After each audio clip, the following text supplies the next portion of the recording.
Όταν πήγε να απογραφεί, σύμφωνα με τα Ευαγγέλια, πήγε ο Ιωσήφ με τη Μαρία να απογραφεί. Και γεννιέται εκεί κατά τα Ευαγγέλια ο Ιησούς. Τα αδέρφια του Ιησού πού είναι?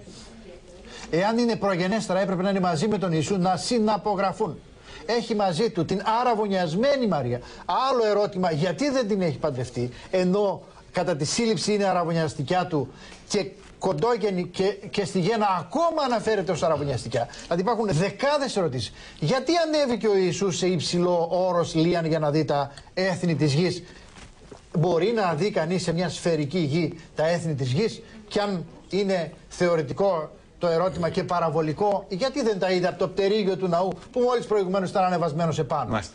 Και άλλη ερώτηση. Γιατί οι τρεις Ευαγγελιστές αναφέρουν τους πειρασμούς του Ιησού, αλλά ο Ιωάννης λέει την πρώτη μέρα γνώρισε αυτούς τους μαθητές, τη δεύτερη μέρα γνώρισε εκείνους τους μαθητές, τη τρίτη ημέρα μετά από την βάπτισή του, γάμος εγένετο εν Κανά. Δηλαδή αρχίζει τη σταδιοδρομία του χωρίς να παρεμβάλλονται από την πρώτη μέχρι την τρίτη μέρα πουθενά οι 40 μέρες των πειρασμών του. Καταλαβαίνετε ότι μπορώ να συνεχίσω να λέω άπειρες ερωτήσεις, όπως με το νεαρό με το σεντόνι που σας είπα, και 1002 για την Ανάσταση, ανάνυψη όπως την ονομάζω, γιατί να προσθέσω και αυτό που δεν με αφήσατε να πω προηγουμένως. Πριν από 2-3 δεκαετίες μόνο, τα περί Παλαιάς Διαθήκης ήταν αδιαμφισβήτητα όλα θεόπνευστα.